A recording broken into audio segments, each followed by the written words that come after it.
Reserve time!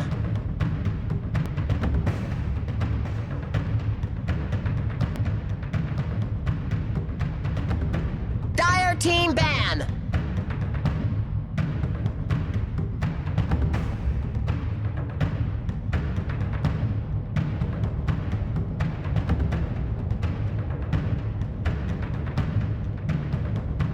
Ten seconds remaining. 5 seconds remaining.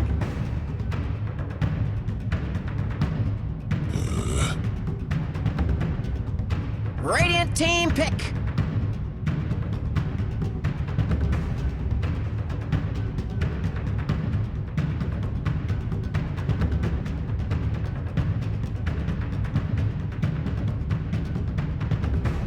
Ten seconds remaining.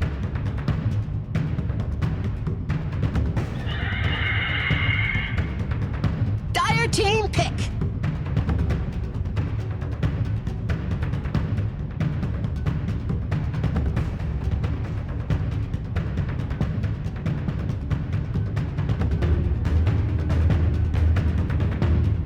Seconds remaining. 5 seconds remaining. Reserve time.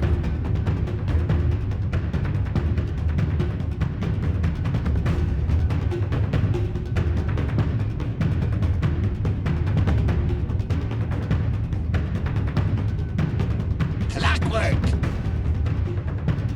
Radiant team pick.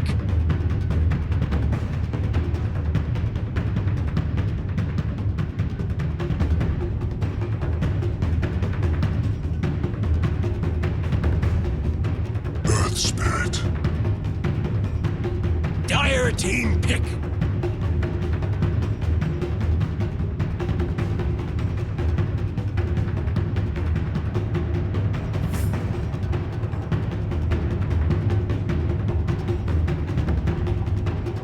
Seconds remaining. 5 seconds remaining.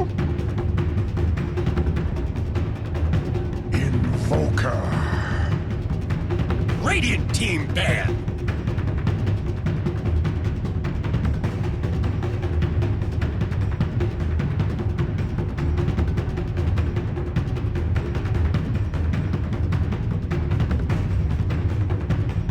Seconds remaining. 5 seconds remaining.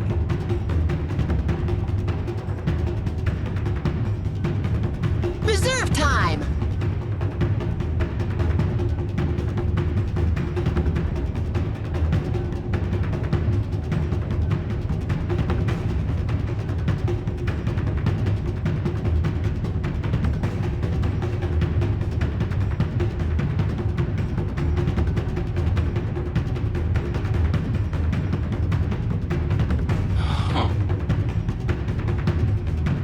Team ban.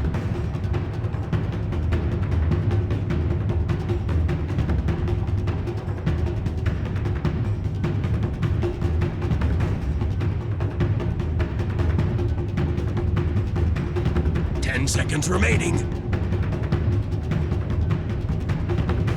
5 seconds remaining.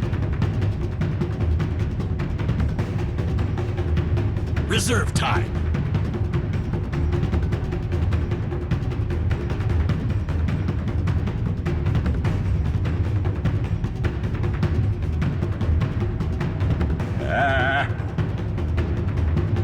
Dire team pick.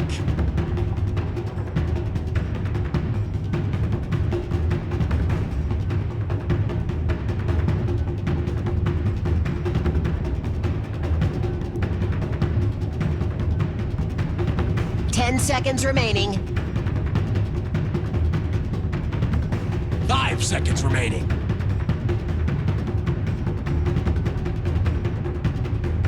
Reserve time. 10 seconds remaining. 5 seconds remaining. Silencer. Radiant team pick.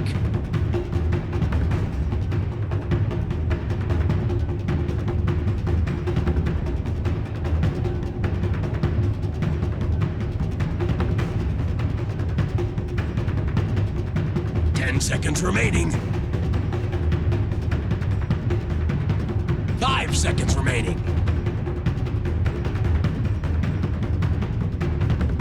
Reserve time. 10 seconds remaining. 5 seconds remaining. Templar Assassin.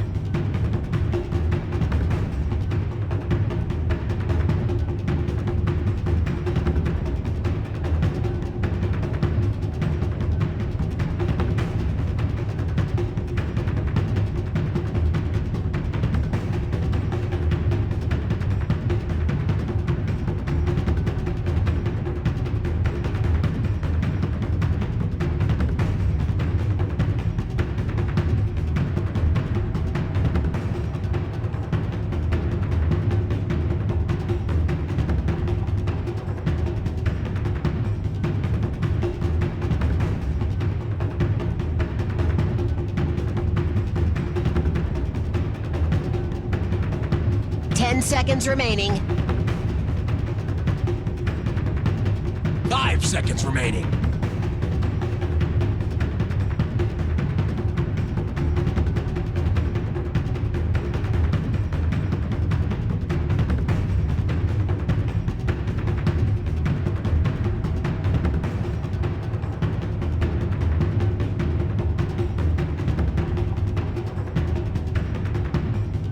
It may be the Kiev Grand Final. Of course, it was the DAC Grand Final, and now we get to have it all over again. We had this twice, in fact, in the last month, and I was wondering to see if the same OG would appear today. Like, it's that, but OG, they mix it up. We're bringing in the Arc Warden, which we assume is actually...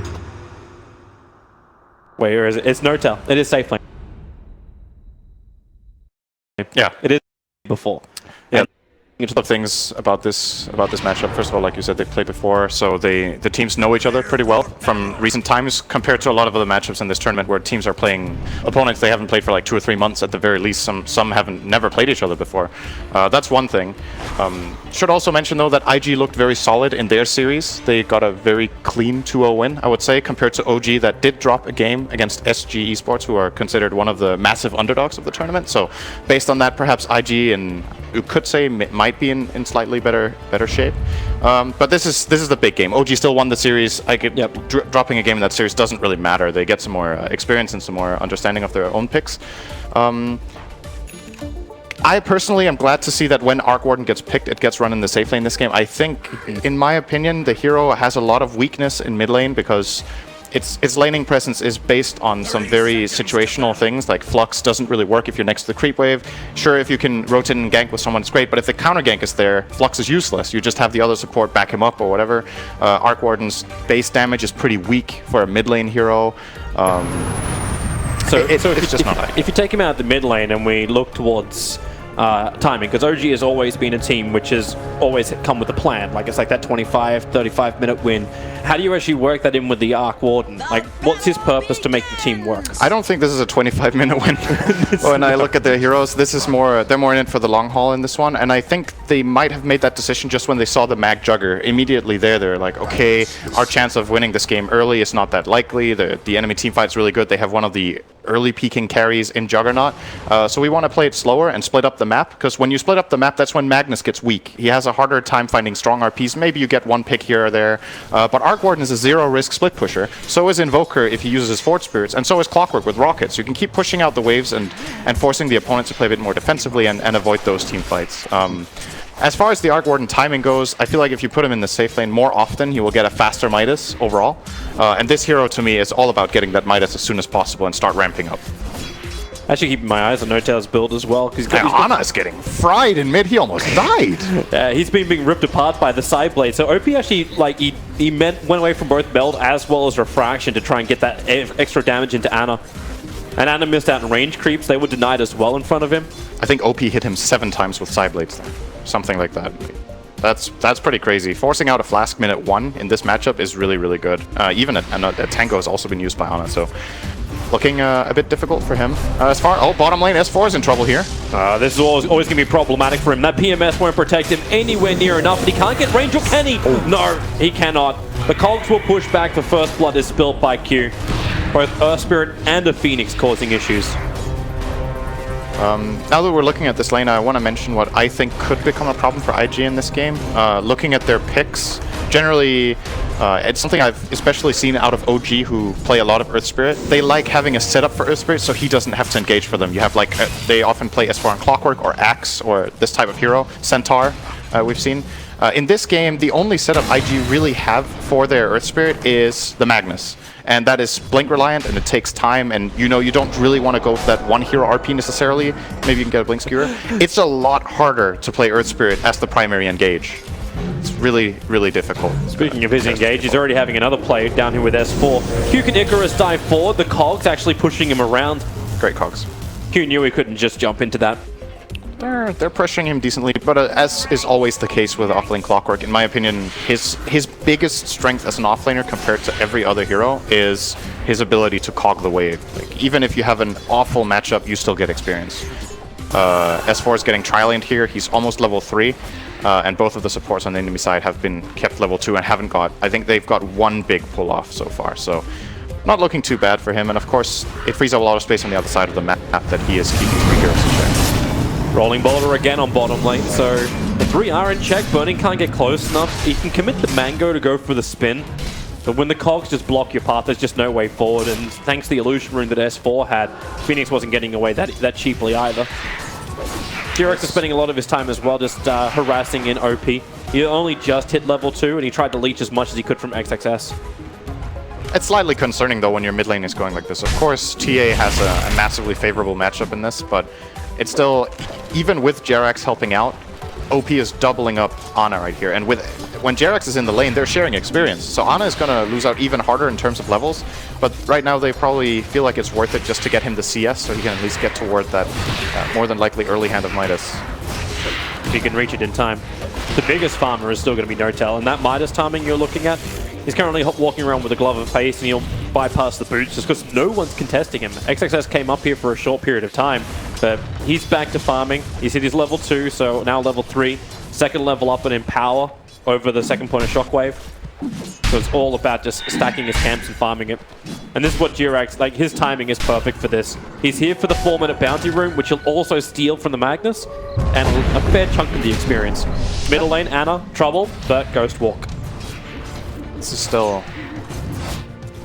I think IG are more than happy with what's happening right now. Of course, Burning, going for the spin with the Sunray. S4's trying to make a break for the tree lines, and he just can't do anything. The creep wave wasn't going to help him out there, and Burning just committed properly for it. That is one issue that Clockwork will have with this item build. Actually, Poor Man's Shield is really bad against these 2 heroes. Obviously, it offers... hang on, mid. Yeah, he just had his clarity cancel. The kick's going to be perfect. Stun from Jirax, and there's not much more Ana could have done in that situation. The question is, can Jirax actually survive? He moves up, but the creep wave won't block it. So Baboka picks up a double kill. A big king of rotations. The big thorn on the side of OG at DAC. And he's still doing the same work. That's would have been nice for OG to have some sort of TP to help in the mid there. I think they could have prevented both kills with a TP, even from Silencer, just to show presence. It might have scared IG off, and at the very least they could have got a trade. But IG are playing very aggressively. It's paying off. And yeah, as I was mentioning in this bottom lane, of course, these 2 heroes alone can do very well against Clockwork. Clock often has a decent time in 1-on-2s, but they have so much magic and pure damage that they can actually... Or actually, sorry, just magic damage. It has been changed, I believe. Yes, it has. Sunray is magical. Don't see that hero too often, but they have plenty of magical damage to deal with this Clockwork, and Poor Man doesn't really help very much. No. But S4 is finding levels still. Like, it's not terrific, but once his level 6 will arrive, I'm expecting heavier rotation for him. He has 20 CS. This is pretty... I gotta say, this is really good considering his start. He's died twice, but he's got a lot out of it. Considering he's got more CS than the Invoker. That's the bad news. Yeah. Ana, by the way, going for a double null build up here. I don't know how common this is on Invoker. I feel like I don't see this too often. Maybe it's the way you deal with this TA matchup. We're going again on bottom lane. This time TP support's going to come forward from Jirax, and the stun comes too late. He was able to get a full Sunray off. Jirax makes a break for the tree line.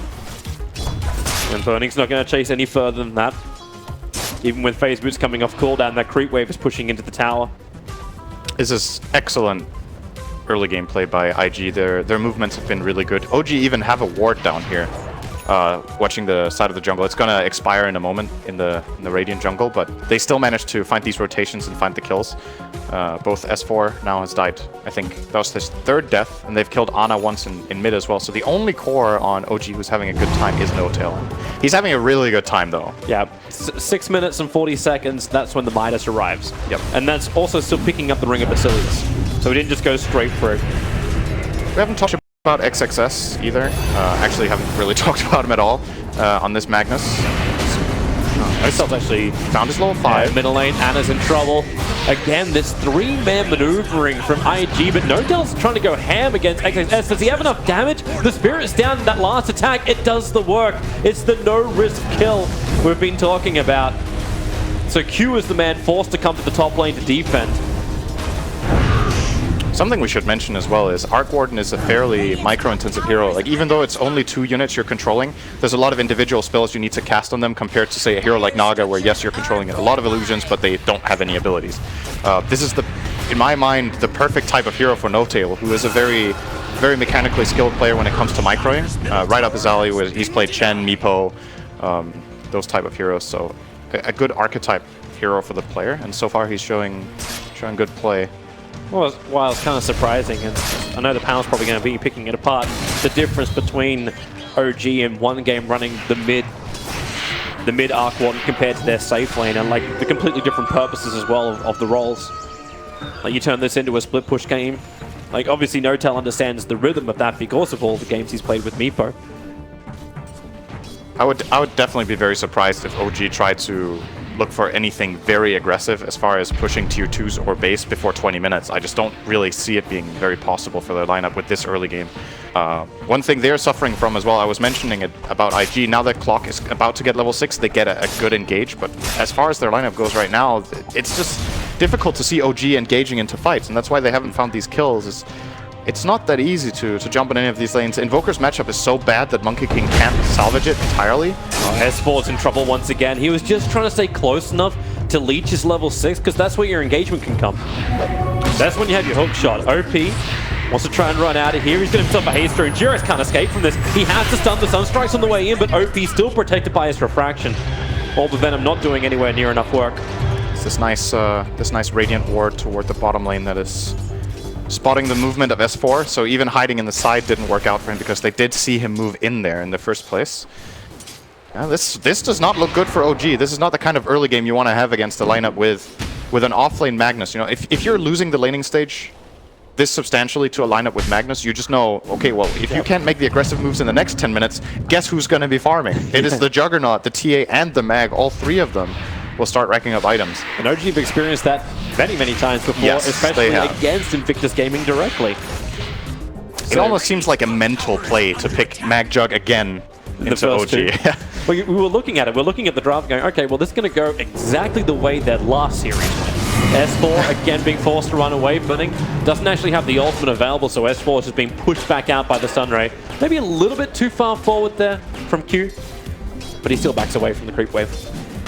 I'm a bit surprised Burning didn't try to go for that kill with Blade Fury. They might have been worried about a counter rotation, but Clock is still not level 6, so they don't even have that hook shot for the stun. Oh, he might just get killed by OP instead. He is dead. It's a sad, sad world when you're this Clockwork.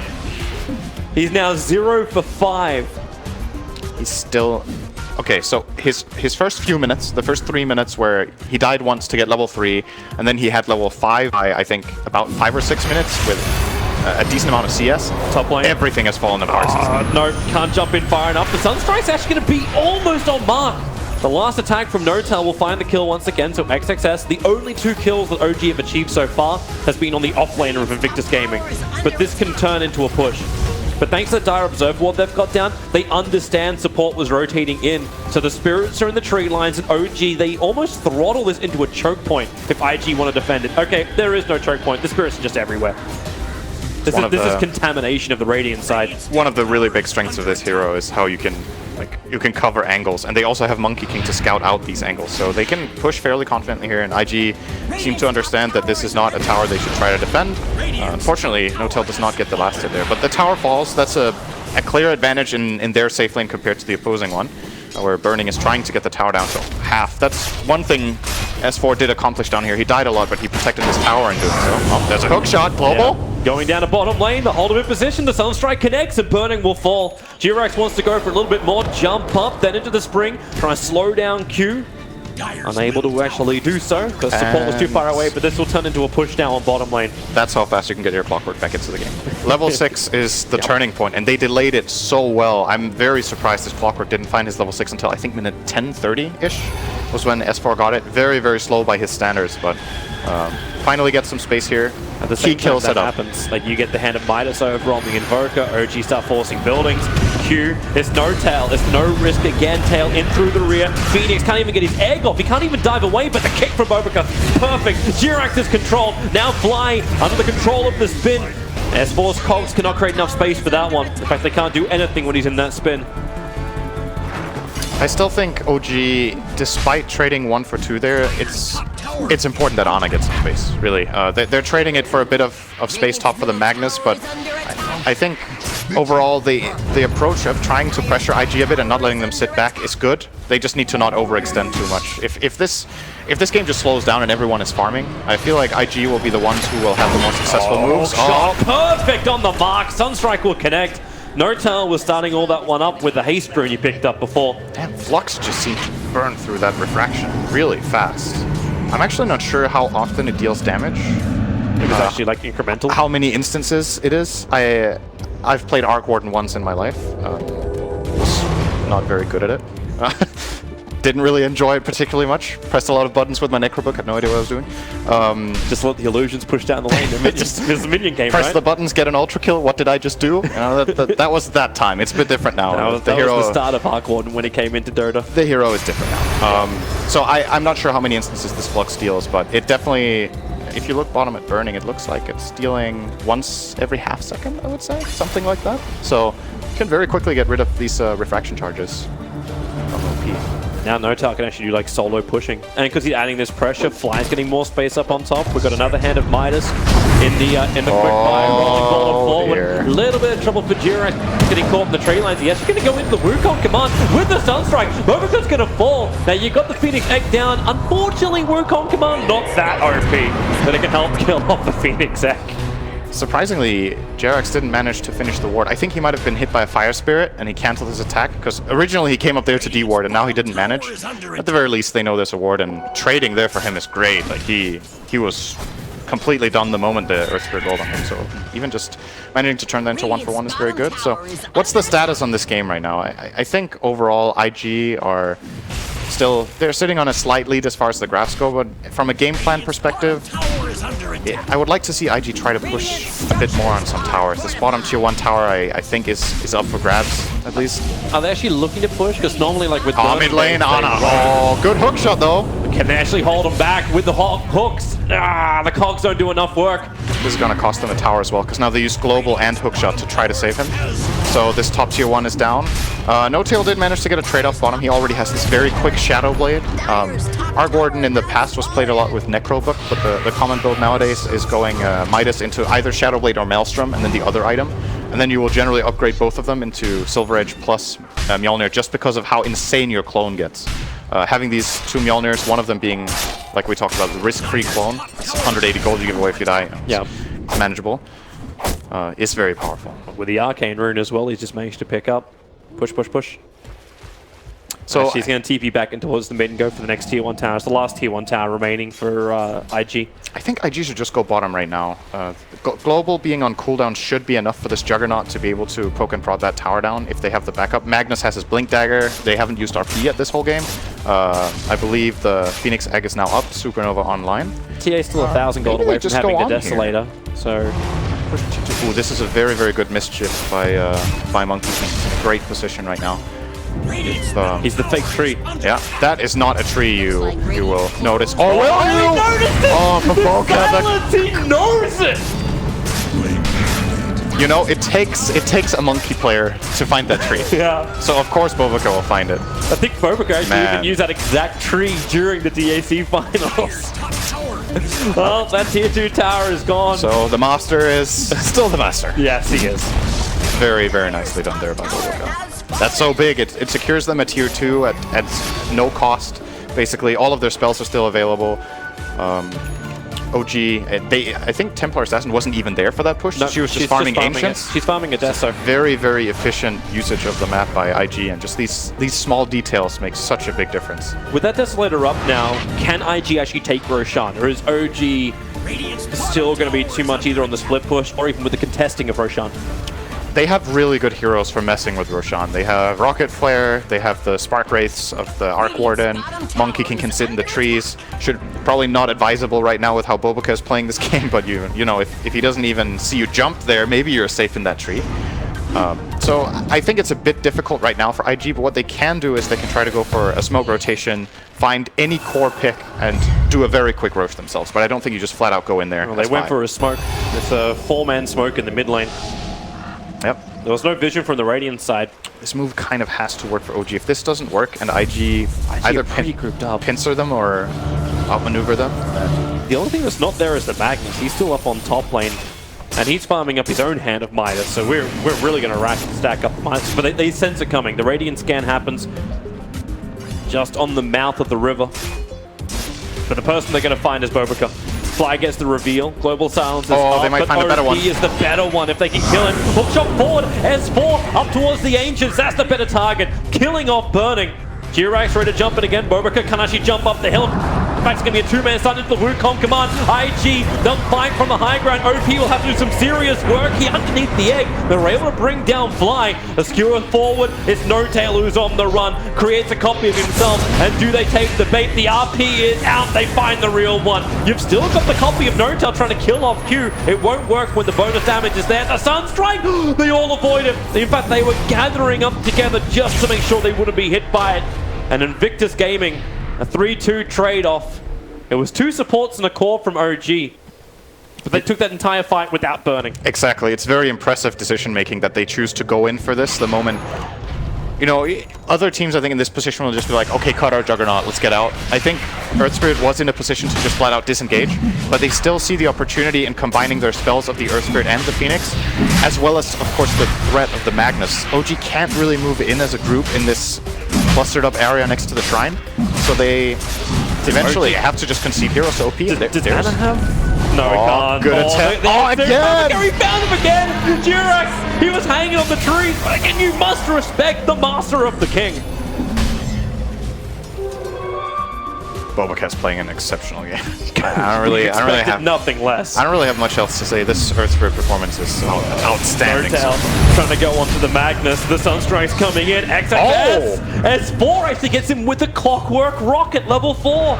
It did just enough damage to send him over the edge, but now the jump forward. Fly gets evaporated with a blinking Templar Assassin, but he's trapped out. The cost up a Deathling Blast. Refracting Charge will give him a little bit more life, but S4 hookshot's in behind. They'll burn the Aegis Immortal and trap in Bobaka. He's let the Magnetized Rip. No Tail's got a little bit more damage, but as TA, he's actually jumping up after No Tail. Jirax, there's not a lot he can really do now. He doesn't have the ultimate. Another Metal Strike will do that work as S4 running away from the tier 2 tower. Like just the burn that comes from the Phoenix.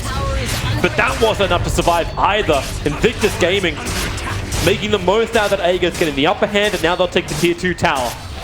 This is a very nice sequence of plays from both teams here. I think that first kill was on the Magnus was really beautiful with... I think it was an Arc Clone, a Sunstrike, and the Rocket all connecting at the same time, just barely getting that kill. Even, you know, setting that up and having the right idea and executing that is difficult, and then IG come right back at them with very nice rotation here overall. And the big kill here is Arc Warden. I think if OG want to have a chance at winning this game, they need this Arc Warden to get really, really big, and these 2 deaths slow him down a lot. Relative to other heroes, because of how dependent he is on this Midas, just being on the sidelines with this Arc Warden, it hurts twice as much, it feels like, whenever you have these long death timers. I'll take that as tribute. IG are extending their lead, I would imagine. 10,000 experience actually at this point, 7.5k net worth. So it's arcing up, but you've still got a lot of ways where OG can go for the quick picks and go for the split push. Once this full Mjolnir is up. but it's taking time. It is, and they're very dependent on S4 delivering at this point. It feels like the hook shots needs to land. If they miss a couple of hook shots, the fights are just so difficult to take. Notel is doing what he can with these Shadowblade plays. They're obviously very well done, but it just seems like at this point IG will just be getting more out of the map. They've taken 2 tier 2s. OG have only taken 2 tier 1s, so they're 2 towers up. They have Empower, as I've mentioned a couple of times. It's something you can't just ignore. It's a big part of the equation. IG just farm faster. And when it comes to super late game scaling, I don't know who I'm favoring, honestly. I think both lineups go very well into the late game. Maybe more entertaining games later on. IG are pushing in the bottom lane. Notel's trying to go for a little bit of a play onto Q. The Sunstrike's coming in. Q, he walks right into it! Oh, Anna hits the mark, gives Notel yet another kill. Burning is still keeping up with this. He's staying on the front lines. And OG, they'll use the fortification only because it's going to be refreshed anyway when the tier 1 tower goes down. But Jirax, you can see just how cautious he is.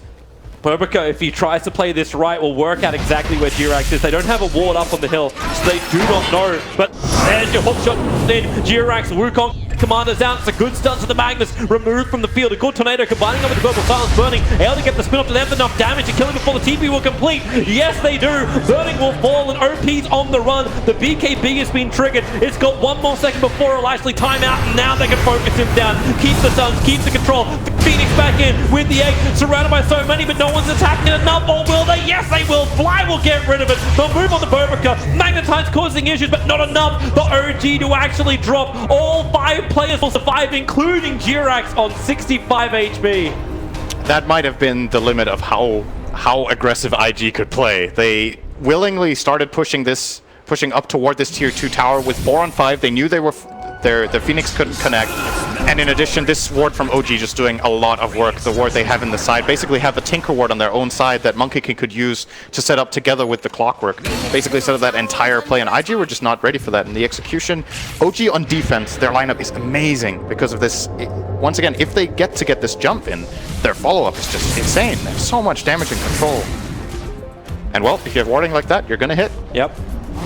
But it'll change up a little bit more once XXS is able to finish up his Shadowblade. Because then you've got the invis maneuver towards you. We have seen surprisingly little from XXS's Magnus compared to what he can do. So that's something OG have managed to do very well. Yeah, he is. He's definitely, you know, in comparison, he has like 3 times the CS of the Clockwork. Of course, Mag will be out farming Clock, but that's quite a bit this early into the game. As an offlaner, to have 125 CS is definitely more than average. It's surprising to see Burning actually so low in comparison. Like, TA is an extra 4,000 in front, but when you've got that Empower buff up, which was leveled up pretty early, Burning just was never getting the buff.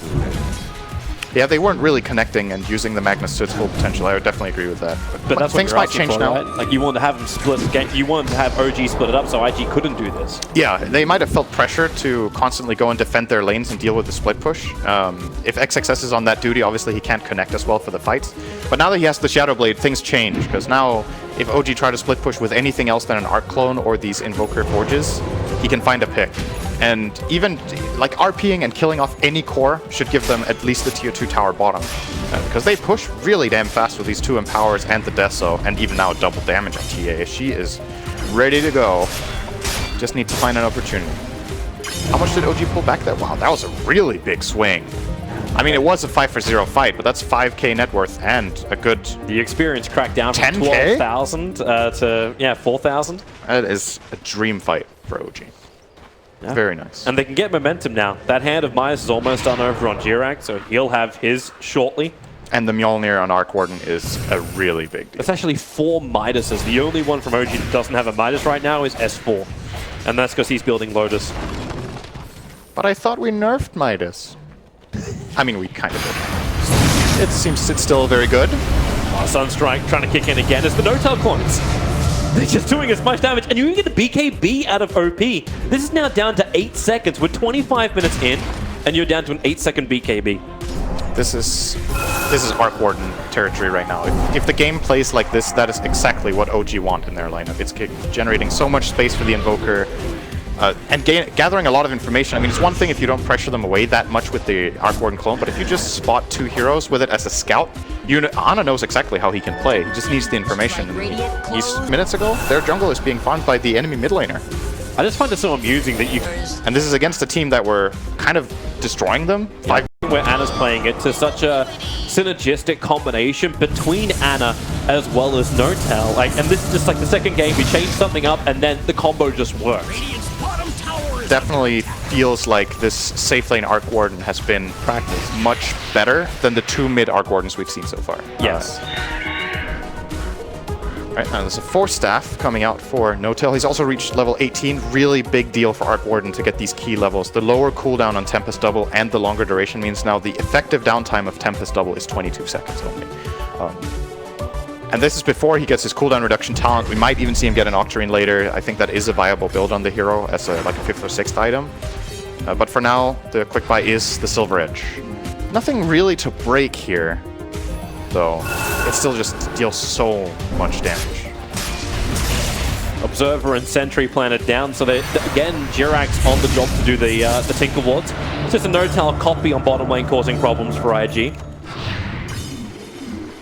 Now, Jirax isn't going to be able to fight where he wants to, unless he just wants to try and creep skip this out, and it's actually going to be a 4-man smoke from Invictus Gaming. They did it pretty close to the bottom lane, but just still out of range of any vision. Really good vision. It looks like they're just going to let it go. True defensive works. Everyone's missing. OP's pushing so aggressively. Yeah, this is fairly obvious. Something is up. This is fairly obvious. It's a good read from OG. Their wards are just contributing to making this very obvious. They even have an aggressive ward at the top area. They have one in the Tinker ward at the bottom area, now placed by Jirax. They're missing the time. If Jirax can actually slam this wave down, one creep being pulled back in again. Okay, Sunstrike right on top of OP. Ready to enter ground, but the damage.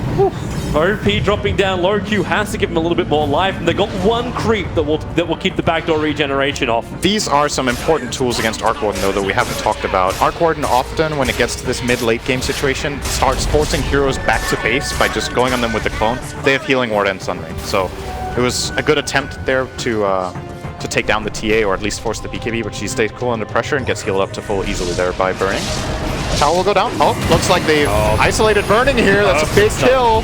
Perfect stun from Jirax. Holds him there, keeps Q out of the mix. So no burning for 50 seconds. He's down, and Roshan just spawned up. This is the best timing OG could have asked for. They can still lose this fight if they're not careful. Both lineups are exceptional at fighting at the Roche pit. So what OG need to do now, if they have any wards, they need to get one good ward out covering this left side of the pit. That is what is happening just now. No, that was a sentry. I think they might be out of observers, actually. So they're feeling a bit cautious about this because, you know, they still have the deep observer ward. They do have the deep one, but if IG take any other angle than this one, which they don't, so that was just broken immediately. And they knew it. S4, the cogs block him out, the perfect Wukong command, and Global Silence. Phoenix having a hard time getting out of that. But it's a little bit further up towards the Roshan pit. S4's not a healthy man, especially when Fly gets hit by the meld. Roshan's low. They're going in. Bovika the perfect kick, the RP. And then a hook shot. It doesn't actually connect onto the Magnus. OP's going to triple kill. And this is it. This is IG taking Roshan under the nose of OG without even having really the Juggernaut there. And the reason this is even possible is that both Invoker and Arc Warden are in the Roshan pit. Else this engage that Jirax manages to set up with the Wukong command and I think there was a global on top of it. Yeah, it was. Pretty sure. There was. That is kill potential if the other heroes of OG are in position, but they're obviously doing the Roshan, so they have to make a choice there. And unfortunately for them, IG managed to survive through the global silence, and the hookshot misses. Then there's nothing left. They're committing for clones, but only 4 stars, and just a little bit of extra damage. Notel trying to slow this up as much as he can. It's OP who's the immortal one, so Burning doesn't have to take all this extra damage. Now there's a full Bloodthorn onto the Templar Assassin. How are we looking as far as detection goes on the Radiant? They actually only have Dust on Phoenix, because if you want to kill this Arc Warden, I think at this point in time, your TA with this Bloodthorn is able to easily solo up the Arc Warden. You just need to find him and have detection. But they're fully reliant on Phoenix being in that play. I would like to see some detection come out for Bovuka. He's had super good reads this game about enemy team movement. And if he could read Notel just once, he will die without buyback, and that's at least 1 lane of Rax. there is no way they can defend without this Arc Ward. He's way too big a part of their network right now. Well, for now, he's still looking towards that Lotus Orbs, but he might be able to just move back and pick up the gem. Yeah. Wouldn't be a bad choice. I think when you're in this position where you have the Aegis, you've taken all the enemy tier 2 towers, and you have probably a fairly good idea of where OG's vision would have been. You can go and clear out a couple of wards, and then if you don't feel comfortable carrying the gem around any further, you can just send it back to base and save it for later. But I agree. I think gem would be a solid pickup. But for now, it's just the standard.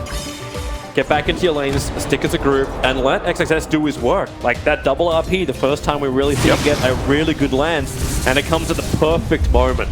It's pretty impressive when you think about it, right? That was the first real RP we've seen the whole game. And I feel like we've only seen Omnislash once by burning, which was super early on in the lane on a kill on Clockwork. So despite not really getting that much value out of those two big ultimates, they've still managed to win these fights against OG. That shows how much the support duo and the TA have been managing to accomplish here. It also gives a lot of credit to OG. OG, it was one of the big things. Like you win your winners bracket final and then you lose the grand final. Like this is the type of thing. It's like, okay, these guys actually worked this out, and in the manner they lost the 3-1, it was pretty brutal to say the least. And OG had to learn from it. And wasn't it even 3-0? Oh wait a second. A lot better. Trouble. Yeah. A lot of trouble. Silence is down and the skewer back. Oh, if only it was a real one. Not better positioning from Fly that time. No. you praise him and he gets cursed. Classic. Wasn't that 3-0? Was it 3-1? It was 3-1. Okay. I'm fairly certain it was 3-1. I thought it was. I thought they got cleaned out. I could be wrong. Actually, they might have been cleaned out. I think the winner bracket final was 2-1. The 3-1 was TI in every single major grand final was always 3-1. Maybe that's where my brain's going. Apart from TI3. Apart from TI. We don't mention that. No, nobody remembers TI3. No. That wasn't that important. Actually, the one we all try and forget is TI4. That Sunstrike right in the mark. OP's going to get hit by it. 4-star back out. Do they have healing ward? 40 seconds, actually. Okay, so this is a good hold. IG will not be interested in pushing up with a half HP TA, and they could burn all of their earn charges to get her up to like 2/3, but rather just control the map a bit, wait for next healing ward, maybe look for pick, and OG are hungry here, but they're gonna get jumped! S4, does he have enough life to survive this? Almost! He tried to go for a point-blank range hook to keep burning under control. I think he actually wanted to try to hook Fly, but they didn't have enough time to communicate it, or he felt like he was blocked, but it's worth a try, right? If it fails, you're still dead for the duration of the cooldown. More copies. Spin goes down. The RP actually gets completely wafted. XSS off his end, but the big stun from Jirax with Global Silence now being triggered. Notel wants more damage. The damage is good on the Magnus. The Sunstrike won't be able to connect.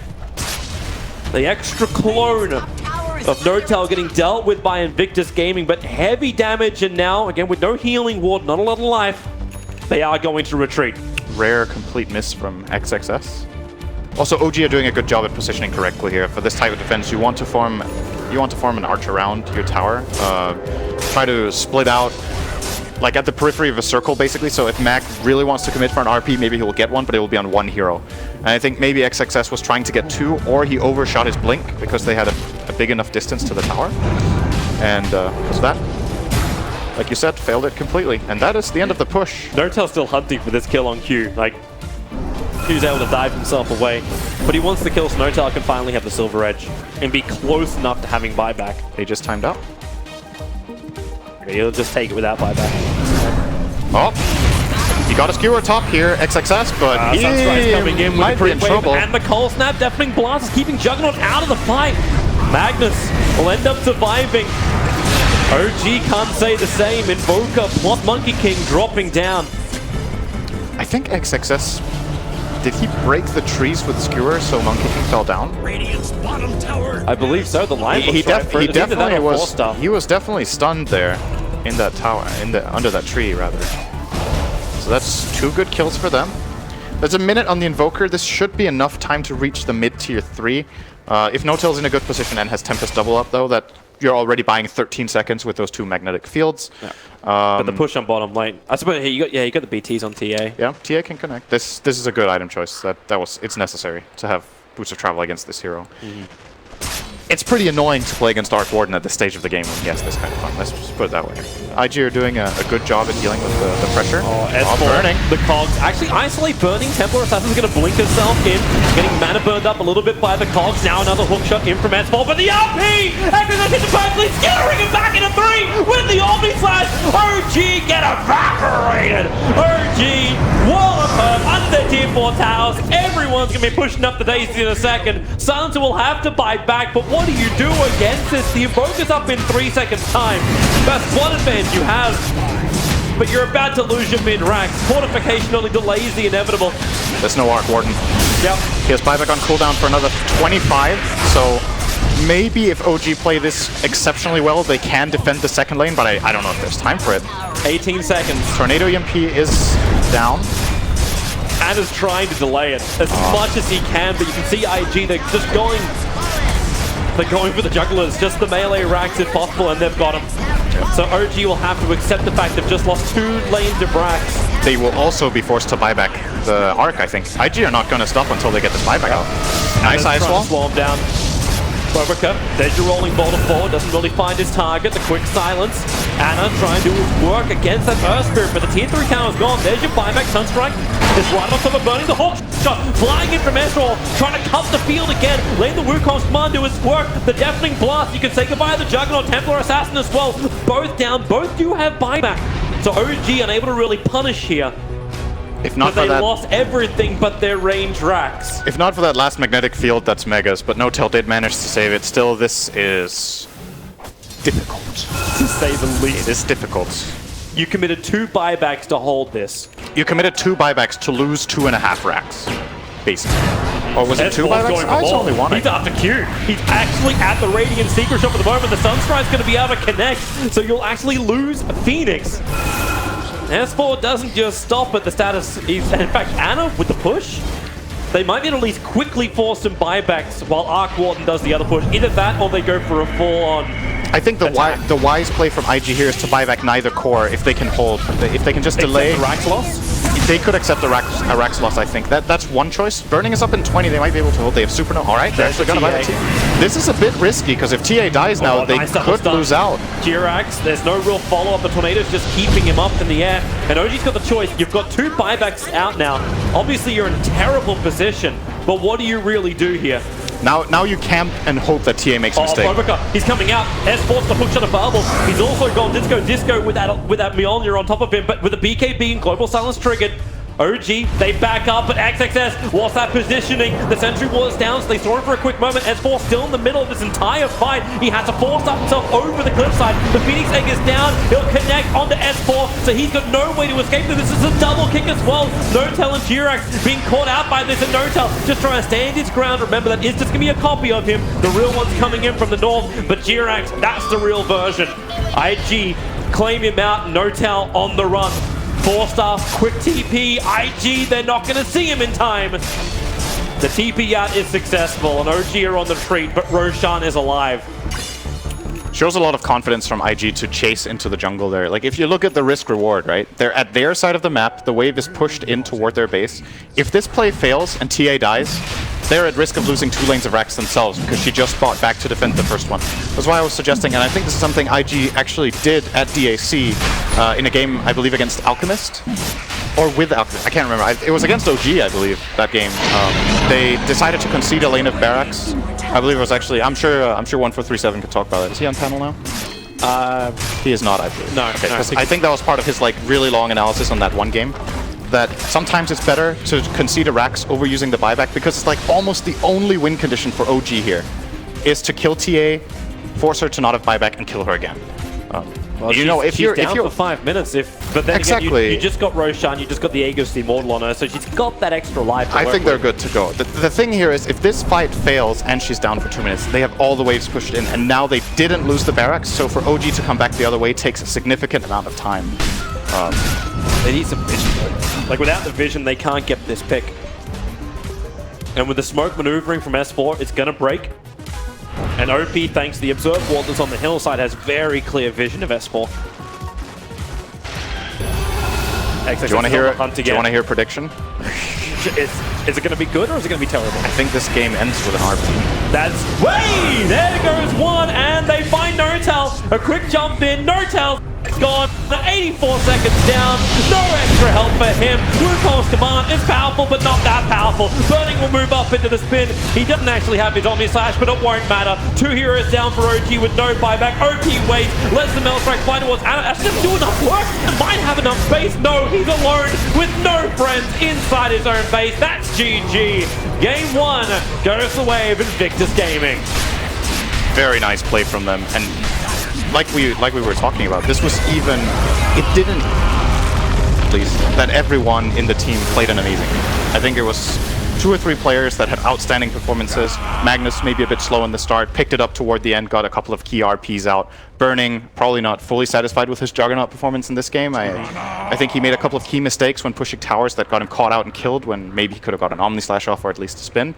But still, despite all of that, it looked really commanding in this game. That's got to be worrying going into the second game for OG. They had that one good fight at their bottom tier 2. Apart from that, in my opinion, they just got destroyed. Yeah. It felt odd, but at the same time, like, you had to know what you're going up against. Like, you knew what happened at DAC. You're sure that Coach Sebastian was picking through all the replays. It's like, so how do we approach this team? You still willingly